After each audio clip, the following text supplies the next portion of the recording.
وضو کرتے وقت دل میں یہ نیت کریں کہ اللہ کے حضور نماز میں حاضر ہونے کے لیے وضو کرنے لگا ہوں، اور پھر جب نماز پڑھنے لگیں تو دل میں یہ قصد اور نیت کریں کہ صرف اپنے اللہ ہی کی خوشنودی کے لیے اس کا حکم بجا لاتا ہوں۔ نیت چونکہ دل سے تعلق رکھتی ہے اس لیے زبان سے ادا کرنے کی ضرورت نہیں، اور نیت کا زبان سے ادا کرنا رسول اللہ صلی اللہ علیہ وسلم کی سنت اور صحابہ کرام کے عمل سے ثابت نہیں، یعنی ایسی کوئی دلیل ہمیں نہیں ملتی کہ آپ نے نیت پڑھی ہو۔ نیت کی تو ہے لیکن نیت پڑھی نہیں۔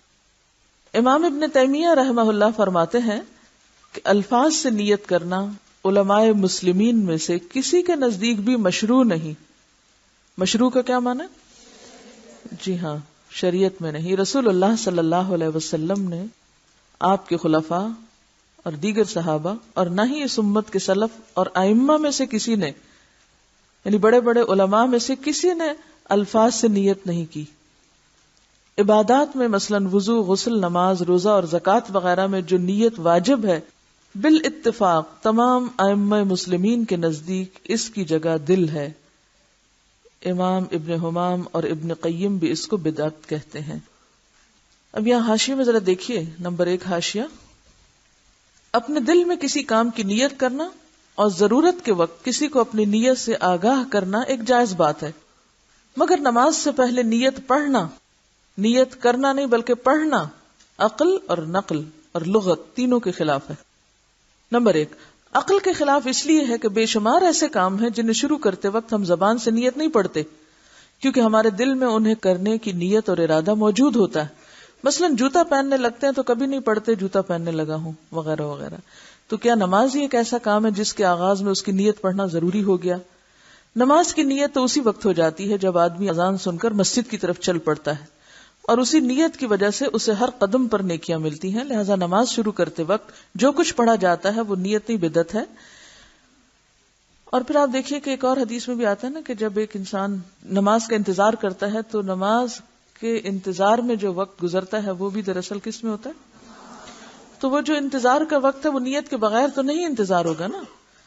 نمبر 2، نقل کے خلاف، اس لیے کہ نبی اکرم صلی اللہ علیہ وسلم اور صحابہ کرام باقاعدگی کے ساتھ نمازیں پڑھا کرتے تھے، اور اگر وہ اپنی نمازوں سے پہلے نیت پڑھنا چاہتے تو ایسا کر سکتے تھے، ان کے لیے کوئی رکاوٹ نہیں تھی۔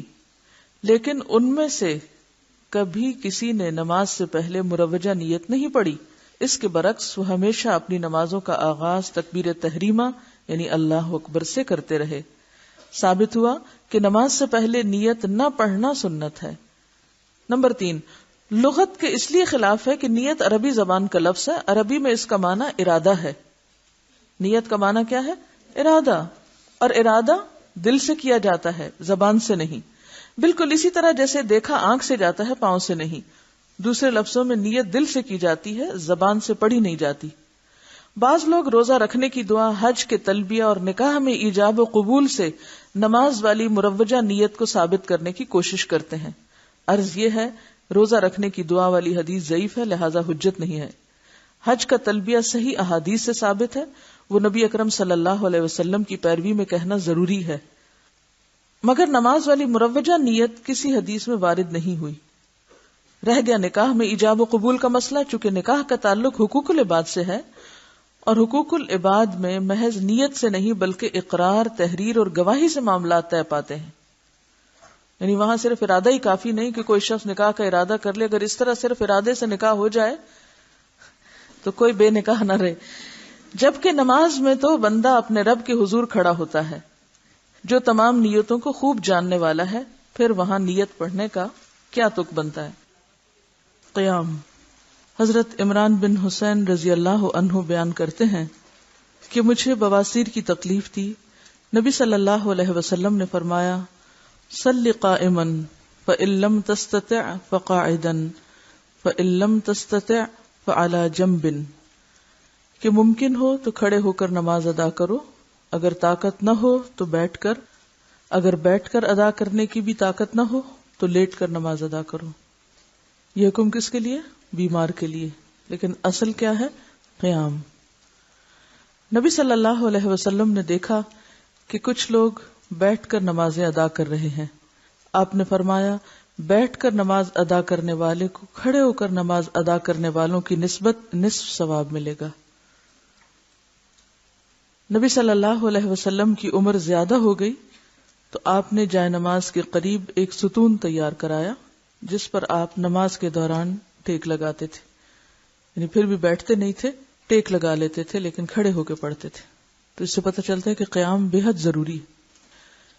نبی صلی اللہ علیہ وسلم رات کا بڑا حصہ کھڑے ہو کر نوافل ادا کرتے اور کبھی بیٹھ کر، یعنی فرض نماز تو آخر عمر تک آپ نے کھڑے ہو کر پڑھی، لیکن نوافل کبھی بیٹھ کر بھی۔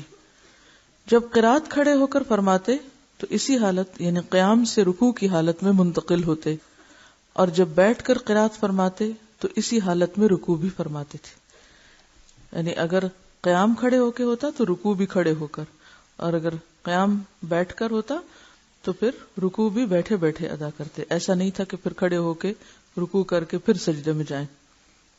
اور کبھی آپ صلی اللہ علیہ وسلم بیٹھ کر قرات فرماتے، جب قرات سے 30 یا 40 آیات باقی ہوتی تو آپ صلی اللہ علیہ وسلم کھڑے ہو کر ان کی تلاوت فرماتے، پھر حالت قیام سے رکوع میں چلے جاتے۔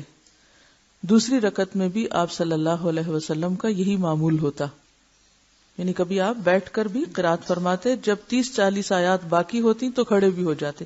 تو اس سے کیا پتہ چلتا ہے کہ ایک ہی رکعت آدھی بیٹھ کے اور آدھی کھڑے ہو کر بھی ادا کی جا سکتی ہے، خاص طور پر جب طویل قیام ہو۔ اس حالت میں پھر رکوع دوبارہ بیٹھ کے نہیں کیا جائے گا، بلکہ جو آخری پوزیشن ہوگی کھڑے ہونے کی یا بیٹھنے کی، مثلا اگر آپ شروع میں کھڑے رہے اور پھر آدھے کے بعد بیٹھ گئے تو پھر رکوع بھی بیٹھ کر ہوگا، اور اگر آپ پہلے کھڑے ہو کے پڑھ رہے تھے پھر بیٹھ گئے اور پھر کھڑے ہو گئے تو پھر رکوع بھی قیام کی حالت میں ہوگا۔ دوسری رکعت میں بھی آپ کا یہی معمول ہوتا۔ تکبیر اولا، اولا کا کیا مطلب ہوتا ہے؟ پہلی۔ قبلہ کی جانب منہ کر کے اللہ اکبر کہتے ہوئے رفع الیدین کرے۔ رفع کا معنی ہوتا ہے بلند کرنا، یدین ہے دونوں ہاتھ، دونوں ہاتھوں کو بلند کریں، یعنی دونوں ہاتھوں کو کندھوں تک اٹھائیں، کندھوں تک۔ بعض روایات میں کانوں تک بھی آتے ہیں لیکن کانوں کو چھونے کی ضرورت نہیں، کندھوں تک۔ حضرت عبداللہ بن عمر فرماتے ہیں، رأیت النبی صلی اللہ علیہ وسلم افتتح التکبیر فی الصلاۃ فرفع یدیہ حین یکبر حتی یجعلہما حذو منکبیہ۔ میں نے نبی صلی اللہ علیہ وسلم کو دیکھا، آپ نے نماز کی پہلی تکبیر کہی اور اپنے دونوں ہاتھ کندھوں تک اٹھائے۔ ہاتھ اٹھاتے وقت انگلیاں نارمل طریقے پر کھلی رہیں، یعنی انگلیوں کو تکلف سے سیدھا اکڑانے کی ضرورت نہیں ہے، بلکہ نارمل طریقے سے جیسے آپ کی عموماً کھلتی ہیں، کسی کا ہاتھ زیادہ کھل جاتا ہے کسی کا تھوڑا کم، لیکن ڈھیلا بھی نہیں چھوڑنا اور اکڑانا بھی نہیں، نارمل رکھنا ہے۔ انگلیوں کے درمیان زیادہ فاصلہ کریں، نہ انگلیاں ملائیں، یعنی نہ تو انگلیاں کھولیں کہ جیسے پورے ہاتھ کھول دیے جاتے ہیں پنجہ، اور نہ ہی آپ ان کو آپس میں جوڑیں، بلکہ بس اٹھاتے وقت جتنا وہ نارملی کھلیں یا ان کے درمیان فاصلہ ہو بس اتنا ہی ٹھیک ہے۔ ایسا کیوں کرنے کو کہا گیا؟ خشوع برقرار رکھنے کے لیے کہا گیا ہے، تاکہ کوئی چیز آرٹیفیشلی تکلفاً یا مصنوعی طریقے سے نہ ہو، یا کوئی ٹینشن اپنے اوپر نہ لی جائے، بلکہ نیچرل طریقے سے، نارمل طریقے سے فرض ادا کیا جائے۔ رسول اللہ صلی اللہ علیہ وسلم دونوں ہاتھ کندھوں تک اٹھاتے۔ نبی اکرم صلی اللہ علیہ وسلم کبھی کبھی ہاتھوں کو کانوں تک بلند فرماتے، یعنی دونوں طریقے ملتے ہیں، کبھی یعنی بالکل برابر ہی اور کبھی ذرا اونچا بھی، یعنی اس میں اتنا کوئی بہت فرق نہیں ہے، سر تک تو نہیں لے جانا، یعنی کانوں اور کندھے میں تھوڑا سا ہی فرق پڑتا ہے۔ شیخ البانی فرماتے ہیں کہ رفع یدین کرتے وقت ہاتھوں سے کانوں کو چھونے کی کوئی دلیل نہیں ہے، ان کا چھونا بدعت ہے یا وسوسہ۔ وسوسہ کیا کہ شیطان کہتا نہیں ابھی تم نے صحیح نہیں اٹھائے، پہلے جب تک وہاں ناپ کے نہ دیکھو یا ٹچ کر کے نہ دیکھو کان کہ صحیح جگہ تک پہنچے ہیں کہ نہیں، تو یہ طریقہ درست نہیں ہے۔ بس اس وقت بہت کانشیس ہونے کی ضرورت نہیں ہے، ہاتھ اٹھانا ہی اصل چیز ہے۔ مسنون طریقہ ہتھیلیاں کندھوں تک یا کانوں تک اٹھانا ہے۔ ہاتھ اٹھانے کے مقام میں مرد اور عورت دونوں برابر ہیں، ایسی کوئی حدیث موجود نہیں جس میں یہ تفریق ہو کہ مرد کانوں تک اور عورتیں کندھوں تک بلند کریں۔ پھر دایاں ہاتھ بائیں ہاتھ پر رکھ کر سینے پر باندھ لیں۔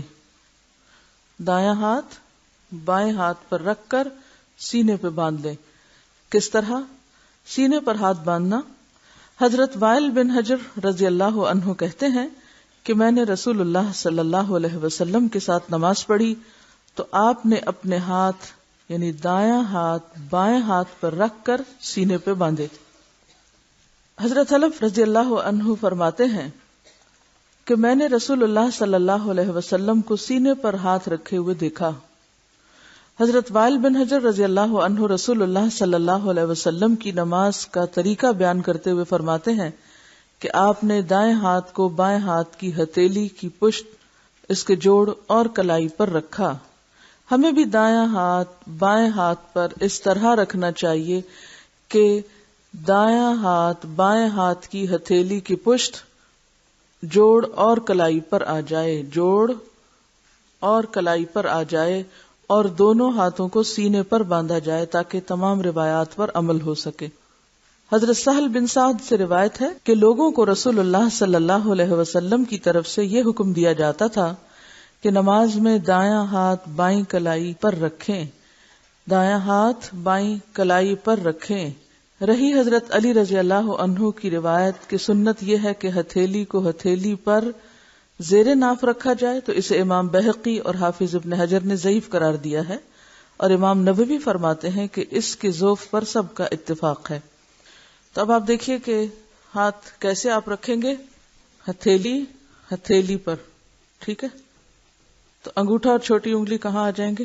کلائی پر، اور باقی ہاتھ کا حصہ جوڑ پر، ٹھیک ہے؟ اب کر کے دیکھیے کہ سینہ بھی نہ تو ہاتھوں کو اوپر چڑھانے کی ضرورت ہے، کئی لوگوں کو میں نے دیکھا کہ وہ ہاتھوں کو اوپر رکھے ہوئے ہوتے ہیں، یہ نہیں رکھنے کا طریقہ، ٹھیک ہے؟ کئی لوگ اپنے کندھے بھی ساتھ سکیڑ لیتے ہیں اور وہ سمجھتے کہ شاید بہت ہی اونچا چڑھا کے اوپر رکھنا مراد ہے۔ اس میں آپ دیکھیے کہ نارمل اور نیچرل طریقے سے کھڑے ہوں۔ عورتوں اور مردوں کی نماز میں کوئی فرق نہیں۔ رسول اللہ صلی اللہ علیہ وسلم نے فرمایا، نماز اسی طرح پڑھو جس طرح تم مجھے نماز پڑھتے ہوئے دیکھتے ہو، یعنی ہو بہو میرے طریقے کے مطابق سب عورتیں اور سب مرد نماز پڑھیں۔ سلو جمع کا صیغہ ہے، جیسے یا ایھا الذین آمنوا ہوتا ہے، جس میں سب شامل ہوتے ہیں۔ پھر اپنی طرف سے یہ حکم لگانا کہ عورتیں سینے پہ ہاتھ باندھیں، مرد زیر ناف، عورتیں سجدہ کرتے وقت زمین پر کوئی اور شکل اختیار کریں، مرد کوئی اور، یہ دین میں مداخلت ہے۔ یاد رکھیں کہ تکبیر تحریمہ سے شروع کر کے السلام علیکم ورحمۃ اللہ کہنے تک عورتوں اور مردوں کے لیے ایک ہی شکل اور ایک ہی ہیئت ہے نماز کی۔ سب کا قیام، رکوع، قومہ، سجدہ، جلسہ استراحت، قعدہ اور ہر مقام پر پڑھنے کی دعائیں یکساں ہیں۔ رسول اللہ صلی اللہ علیہ وسلم نے مرد اور عورت کی نماز کے طریقے میں کوئی فرق نہیں بتایا۔ اگر کچھ روایات ہیں بھی تو وہ ضعیف ہیں، یا زیادہ تر آپ کو ائمہ کے اقوال ملیں گے۔ سینے پر ہاتھ باندھ کر یہ دعا پڑھیں۔ حضرت ابو ہریرہ رضی اللہ عنہ روایت کرتے ہیں کہ رسول اللہ صلی اللہ علیہ وسلم تکبیر اولی اور قرات کے درمیان کچھ دیر چپ رہتے، اللہ اکبر اور سورۃ فاتحہ کے درمیان کچھ دیر چپ رہتے۔ بس میں نے کہا، میرے ماں باپ آپ پر قربان، اے اللہ کے رسول صلی اللہ علیہ وسلم، آپ تکبیر اور قرات کے درمیان خاموش رہ کر کیا پڑھتے ہیں؟ آپ نے فرمایا، میں یہ پڑھتا ہوں، اللہم باعد بینی و بین خطایای کما بعدت بین المشرق والمغرب، اللہم نقنی من الخطایا کما ینقی الثوب الابیض من الدنس، اللہم اغسل خطایای بالماء والثلج والبرد۔ یا اللہ میرے اور میرے گناہوں کے درمیان دوری ڈال دے جیسے تو نے مشرق اور مغرب کے درمیان دوری رکھی ہے۔ اے اللہ مجھے گناہوں سے اس طرح پاک کر جیسا کہ سفید کپڑا میل سے پاک کیا جاتا ہے۔ اے اللہ میرے گناہ اپنی بخشش کے پانی، برف اور اولوں سے دھو ڈال۔ اصل میں پانی کے بعد برف اور اولوں کا ذکر جو ہے یہ طہارت میں مبالغہ بھی ہے۔ اگر آپ نے کہیں برف گری ہوئی دیکھی ہو تو آپ کو اندازہ ہوگا کہ اس کے بعد فضا جس طرح صاف ہوتی ہے اور پورا ایٹماسفیئر جس طرح کلیئر ہوتا ہے، وہ صرف بارش سے بھی نہیں ہوتا۔ یعنی جتنی پولوشن برف باری کے بعد ختم ہوتی ہے اور جس طرح ہر طرف سفید چادر تن جاتی ہے، اور رات کے وقت بھی ایسی گلیئر اٹھتی ہے اس سفید برف سے کہ یوں لگتا ہے کہ دن چڑھا ہوا ہے یا کہیں نہ کہیں تیز چاند چمک رہا ہے۔ اور یہ اسی پچھلے مجھے رمضان کے بعد جب میں باہر تھی تو اتنی شدید برفباری دیکھنے کا اتفاق ہوا. جب میں آدھی رات کے وقت اٹھی تو واش روم میں گئی تو میں نے دیکھا کہ باہر کچھ جیسے روشنیاں ہیں، اور وہ کیا تھی کہ برف کی گلیئر تھی. یعنی اتنی سفیدی نظر آتی ہے ایون رات کے وقت بھی کہ اس سے زیادہ پاکیزگی اور صفائی کا کوئی کانسیپٹ نہیں ہو سکتا. تو اس وقت مجھے یہ دعا سمجھ میں آئی کہ یہ کیوں کہا گیا کہ اللہ میرے گناہ پانی، برف اور اولوں سے دھو ڈال. تو یہ انتہا درجے کی صفائی کی طرف اشارہ ہے کہ جس میں ہوا بھی صاف ہو، جس میں فضا بھی، اور جس میں زمین بھی، اور ہر چیز ایک طرح سے سفید چادر سے ڈھک جائے. مثلا آپ دیکھتے ہیں آپ کارپیٹ پہ بیٹھتے ہیں تو اس پہ چادریں ڈالتے ہیں سفید. تو سفید چادر کس لیے ڈالتے ہیں؟ کیونکہ وہ صفائی میں ایک مزید صفائی کا اضافہ ہے. اور کلر سفید ہی کیوں؟ حالانکہ کوئی اور رنگ ہوتا تاکہ میل نظر نہ آتی، کیونکہ عام طور پہ لوگ کہتے ہیں نا میل خورا ہو، گندگی ہو مگر ہمیں نظر نہ آئے. اسی طرح آپ کو کیوں کہا جاتا ہے کہ سفید کپڑے پہنے؟ تاکہ وہ صفائی کا ایک احساس بھی ہو. بعض اوقات صرف صفائی کا ہونا کافی نہیں بلکہ صفائی کا احساس ہونا جو ہے وہ بھی ضروری ہوتا ہے.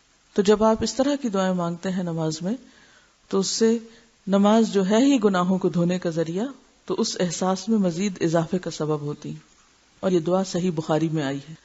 یا یہ دعا پڑھیں. رسول اللہ صلی اللہ علیہ وسلم کے پیچھے ایک شخص نے کہا اللہ اکبر کبیرہ والحمد للہ کثیرہ وسبحان اللہ بکرۃ واصیلا. اللہ سب سے بڑا ہے، بہت بڑا، ساری تعریف اسی کی ہے، وہ ہر عیب سے پاک ہے، صبح اور شام ہم اسی کی پاکی بیان کرتے ہیں. یہ سن کر رسول اللہ صلی اللہ علیہ وسلم نے فرمایا کہ اس شخص کے لیے آسمان کے دروازے کھول دیے گئے ہیں. یعنی ایک شخص نے یہ دعا پڑھی تو آپ نے کیا فرمایا کہ اس کے لیے آسمان کے دروازے کھول دیے گئے ہیں. حضرت ابن عمر نے فرمایا جب سے میں نے رسول اللہ صلی اللہ علیہ وسلم سے یہ بات سنی ہے میں نے ان کلمات کو کبھی چھوڑا نہیں. اور ہم میں سے کسی نے کبھی یہ کلمات کیوں؟ پتہ ہی نہیں. جہالت نعمت ہے، نعمت ہے نا. کتنی بڑی خیر سے ہم بعض اوقات محروم رہتے ہیں لا علمی کی وجہ سے. یہ صحیح مسلم کی روایت ہے. ہم سمجھتے ہیں ہم بہت کچھ پڑھ چکے ہیں، بہت کچھ جان چکے ہیں. اس کلمے کو ادا کرنے میں کتنی دیر لگتی؟ کچھ بھی ٹائم نہیں لگتا. بعض اوقات آپ جلدی میں بھی ہوتے ہیں اور پہلی دعا یا جو آگے آ رہی وہ نہیں بھی پڑھیں تو یہ آپ دیکھیں مختصر ترین بھی ہے اور فائدے میں مؤثر ترین ہے. یا یہ دعا پڑھیں سبحانک اللہم و بحمدک و تبارک اسمک و تعالی جدک ولا الہ غیرک. اے اللہ تو پاک ہے، ہم تیری تعریف کے ساتھ تیری پاکی بیان کرتے ہیں. تیرا نام بڑا ہی بابرکت ہے، تیری بزرگی بلند ہے، تیرے سوا کوئی معبود نہیں. یہ ترمذی کی روایت ہے.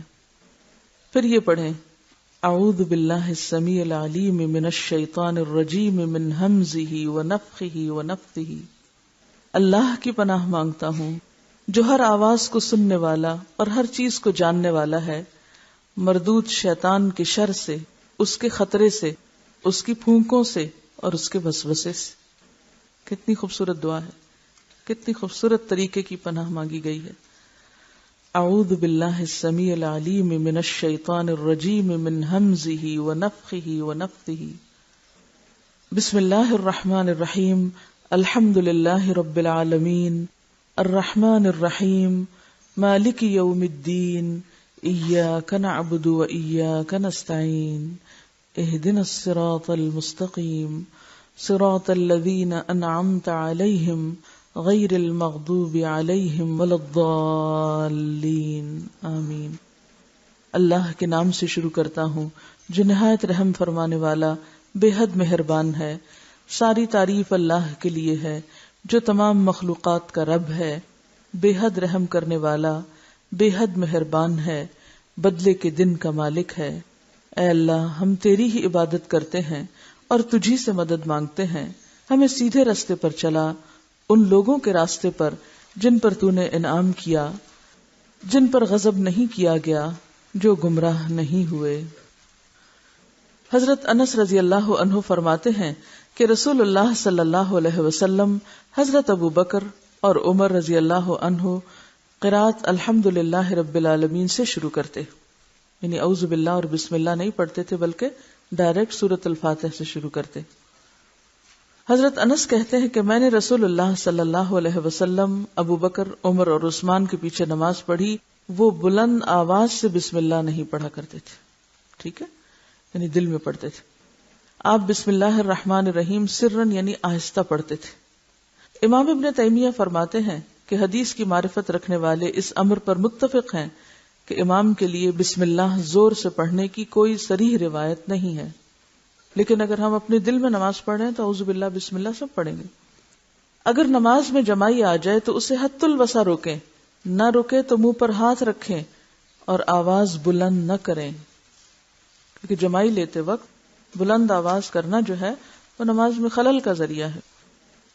یہ جو دعائیں آپ نے پڑھی ہیں ان کو ذرا ایک دفعہ دہرا لیتے ہیں. اللہم باعد بینی وبین خطایای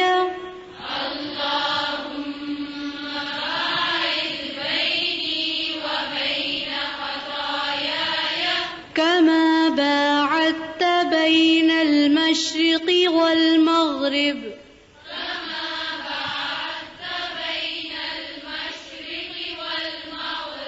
اللهم نقني من الخطايا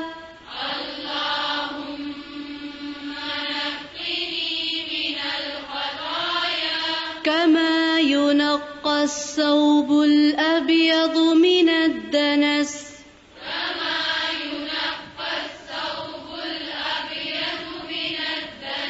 اللهم اغسل خطاياي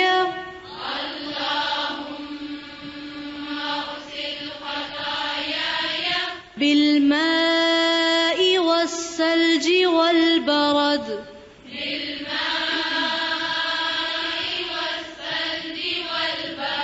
سبحانك اللهم وبحمدك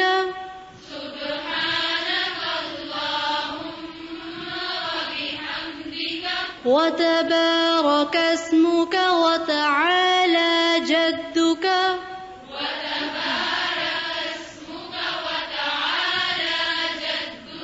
ولا إله غيرك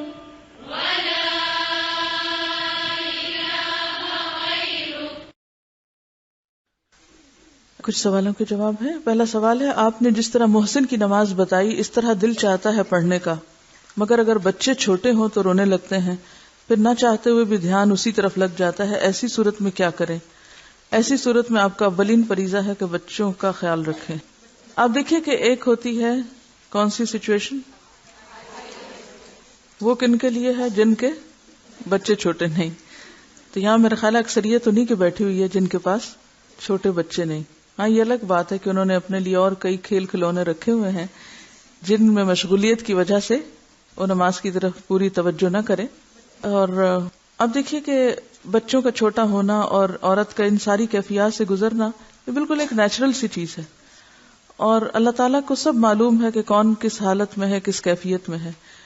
ایون بچے چھوٹے بھی ہوں تو ایسا نہیں ہوتا کہ سارا وقت بچے جاگ ہی رہے ہوں. مثلاً آپ جب وہ سو جائیں پھر عشاء کی نماز پڑھ سکتے ہیں، یا فجر کی، یا تہجد کی، یا دن میں کسی وقت، کیونکہ ہمیشہ بچے ایک حالت میں نہیں رہتے، بچے بھی ایک حالت سے دوسری حالت میں چلتے چلے جاتے ہیں. اور جب ایسا وقت ہو کہ بچے واقعی بہت چھوٹے ہیں اور بہت پریشان کن حالات ہوں تو پھر اللہ تعالیٰ جانتا ہے کہ کون کس مشکل میں ہے. لا یکلف اللہ نفسا الا وسعہا.